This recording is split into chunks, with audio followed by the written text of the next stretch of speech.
Hi, welcome back to underKG show. This is Phil and we got Asus Zenfone 6. So they come in 3 different variations, 4, 5, and 6, and this is the biggest one out of the trio. So let's take a look at it. So it seems like the Asus is aiming mainly to the mid-range, to the entry market, and this is to the mid-range level. We can get that from, starting from the resolution. It's 6 inches, a really big display with the 720p resolution, so we get that it's not exactly the high end as we expect. So it's got a receiver on the top, front facing camera, Asus logo, 6 inches of a 720p IPS display, which is pretty good though. The back key, home key, and the multitasking is below the screen, and tapping and holding on the multitasking key gives you the menu. Below that is a little bar with the pattern over here that we've seen from the ZenBook or the other tablets from Asus. Going to the right is a power key volume rocker, headphones jack, secondary microphone, nothing to the left, and to the bottom is a micro USB port with the microphone. And to the back is a camera with the LED flash, Asus logo, and the Intel Inside logo, which gives you a hint that it's got an Atom processor built inside.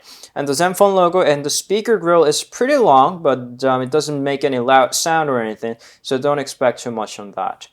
And the cover, the back cover is removable. I'm not going to call that a battery cover because it doesn't give you access to the battery itself. Below the plate is a 3,300 milliamps of the battery built in. You can't replace that. Other than that, it's got a dual SIM card slot, so one acts as a 3G WCDMA and the other one is 2G GSM, so you can dual SIM, you can put 2 SIM cards at one.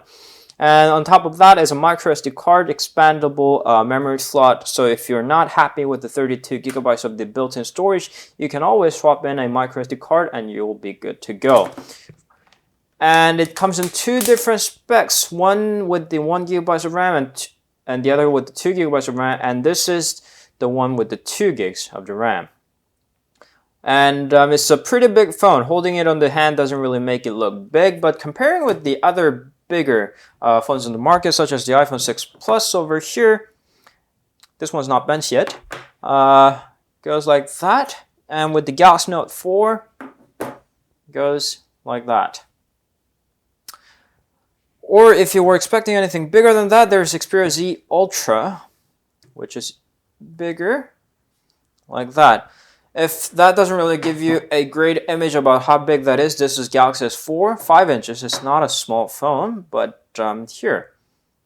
This is how big the Zenfone 6 is, as it's supposed to be though. The front design looks pretty cool with the black screen and this metallic bar, but the back plate with the white kind of doesn't really get along with the front part. It also comes in red and the other colors as well, so if you don't like the white color as I do, you might as well consider getting a different color one. Asus has customized their interface a lot, and it comes with 3 shortcuts over here, so you can just tap and scroll to launch the screen directly.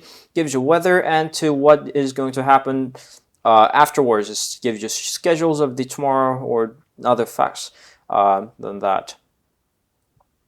And this is the main launcher. It's called the Zen UI, and this is called the Zen UI launcher, and they modified almost everything. So starting with the calendar, the clock,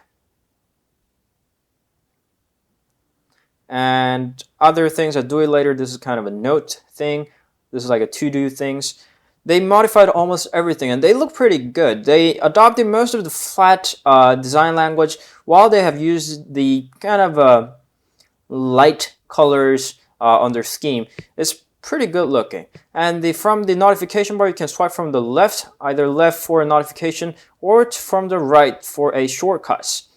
And you can go to the settings, and they changed all the colors and how they look, and icons and everything.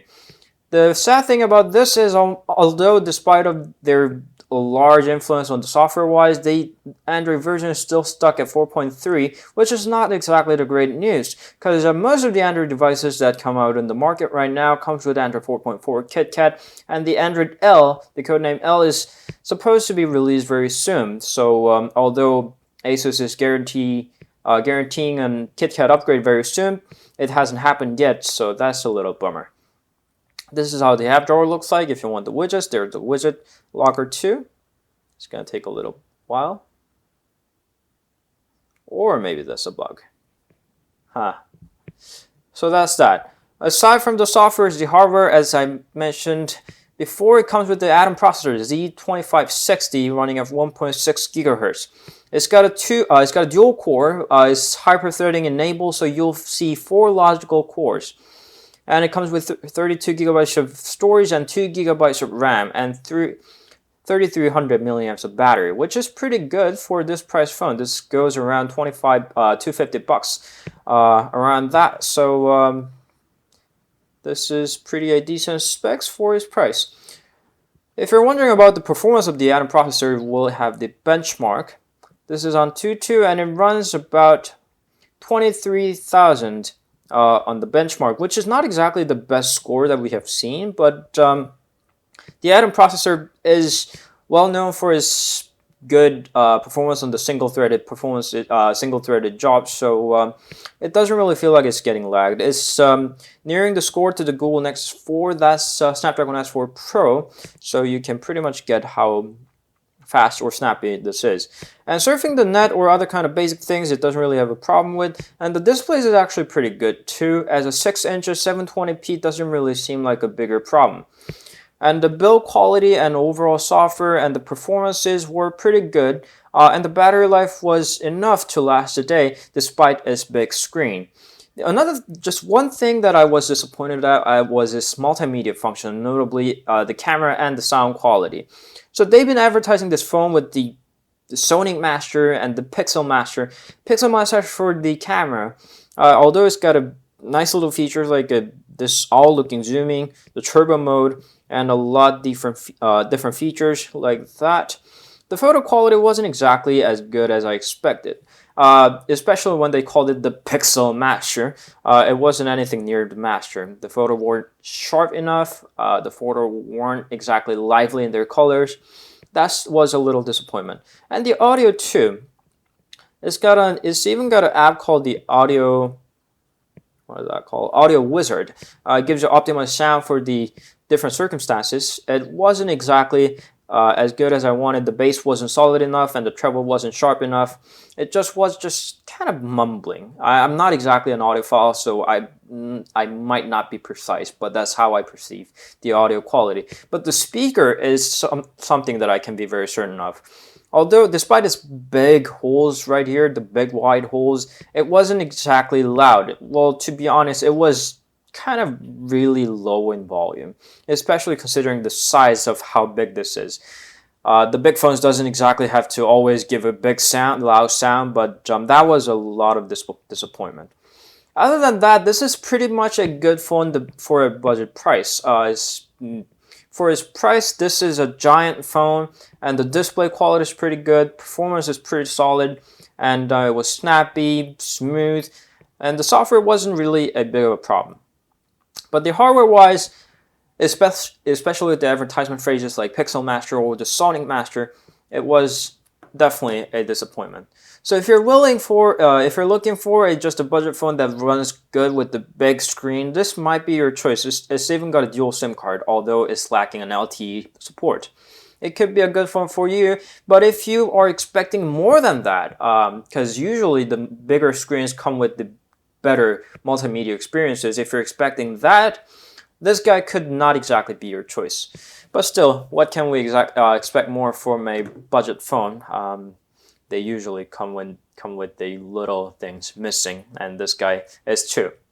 So that's the Zenfone 6 for you. If you're only having us through YouTube, you might want to drop by our homepage at underKG.com. We got more photos and more reviews for the other devices, such as the one that we have recently dealt with, the Galaxy Alpha, or the one for the Galaxy Note 4 too.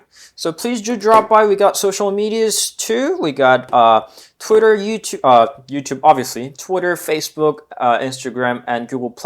All that, please do follow to get the latest of underKG on your palms. Oh, that was really, really cliche. Anyways, please do so. That's more like it.